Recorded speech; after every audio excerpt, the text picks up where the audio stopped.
Welcome to The Explainer. Today, we're unpacking a really counterintuitive psychological study that asks a fascinating and honestly kind of dark workplace question. We're looking at a brand new paper from the Psychology of Leaders and Leadership Journal titled Subordinates Dark Triad Personality, a Partial Buffer Against Toxic Supervision. So let's dive right into this mystery. Do bad employees actually do better under bad bosses? It sounds wild, but we're going to find out exactly why some people mysteriously thrive and even get promoted under terrible leadership, while the rest of us just entirely burn out. It's a dynamic most of us have probably witnessed at work, but maybe never fully understood until now.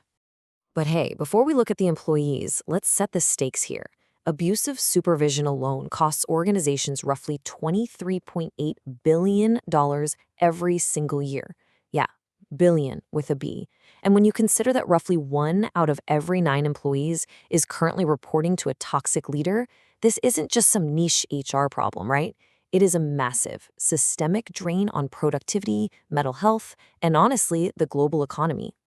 Which brings us to Section 1, the toxic boss problem.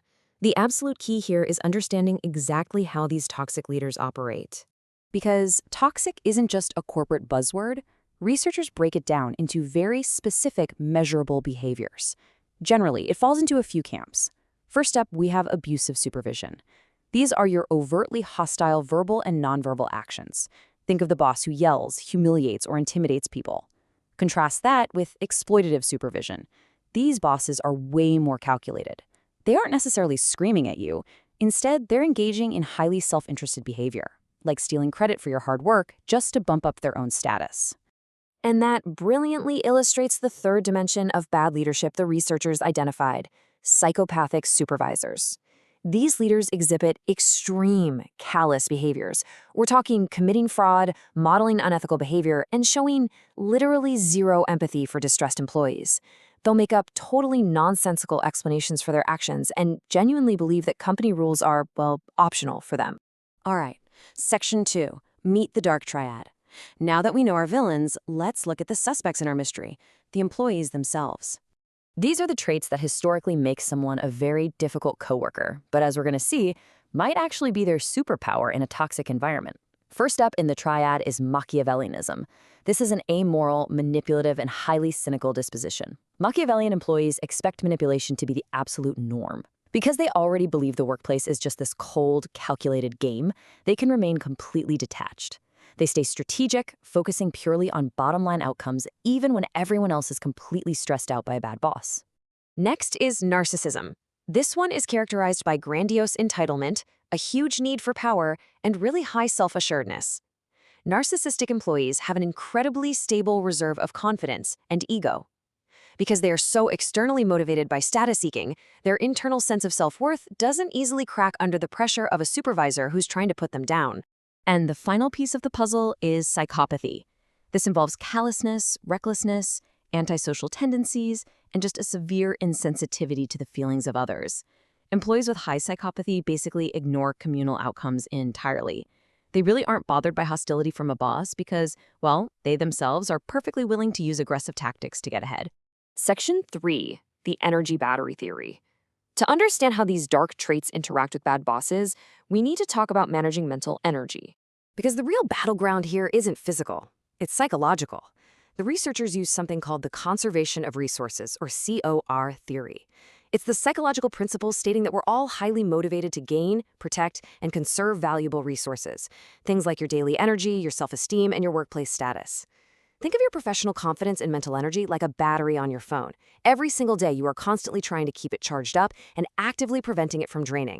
Now, here's where the clash happens. A toxic boss is essentially a giant stressor that rapidly drains the cognitive and emotional resources of a normal, empathetic employee. But Dark Triad employees, they have this weirdly impenetrable mental battery. They possess unique resources, like deep cynicism or massive overconfidence, that act as an armor against this resource loss. When a bad boss yells, the empathetic employee's battery drains. When that same boss yells at a Machiavellian, they just shrug it off and focus on their next career move. Which brings us to Section 4, a counterintuitive advantage. Let's look at what the data actually revealed when researchers measured these traits. Because this builds into one of the most surprising twists in recent psychological research. Now, what's really fascinating about this data is what happens with highly narcissistic employees. As toxic supervision increases, they actually report better mental health and more career advancement opportunities. Crazy, right? Their massive ego acts like a shield. They don't rely on the toxic boss for validation, so they simply bypass the emotional damage and focus entirely on self-promotion. And we see the exact same shocking trend for Machiavellianism. Their cynical worldview is essentially validated by the toxic boss. They aren't surprised by the bad behavior at all, which severely reduces their cognitive dissonance. They don't waste precious energy being upset. Instead, they focus purely on navigating the office politics to score a promotion. To put it objectively, the data proves that in a highly toxic environment, possessing these darker personality traits actually serves as a protective buffer. The researchers literally stated, and I quote, "Employees high in any dark triad trait had better well-being, more career advancement, and higher quality leader-member exchange under toxic supervision than employees low in dark triad traits." Section 5, the limits of darkness. Now, before you decide to become the office villain to secure your next promotion, hold on. There is a massive, incredibly important catch to all this data. The dark triad buffer, it really only works for getting ahead. It absolutely does not stop employees from experiencing underlying psychological distress or wanting to quit. Even with all their armor, their promotions, and their cynical detachment, the research shows these employees still suffer from the fundamental reality of a terrible workplace environment. They might get the promotion, sure, but they are still miserable. And when we look at psychopathy and quit intentions, we see another twist. Because psychopathic employees are highly impulsive and reckless, their desire to just up and quit actually spikes under bad bosses. They might be getting ahead, but they are incredibly quick to abandon ship when things get frustrating. This perfectly proves that toxic leadership ultimately drives absolutely everyone away, regardless of how tough their mental armor is. Section 6, Surviving Toxic Leaders. So, what should you actually take away from this explainer if you're currently stuck under a terrible boss?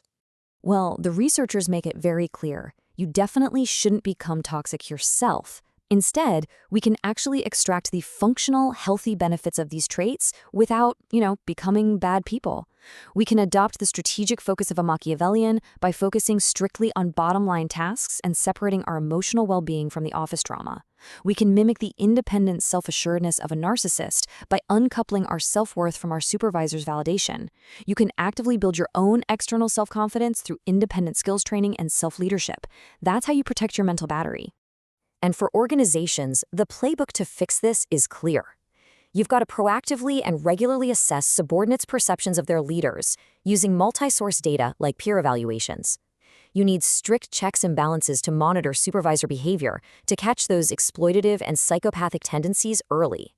You have to break what researchers called the toxic triangle by totally removing the environments that allow these bad leaders to thrive in the first place before it costs you all of your best people.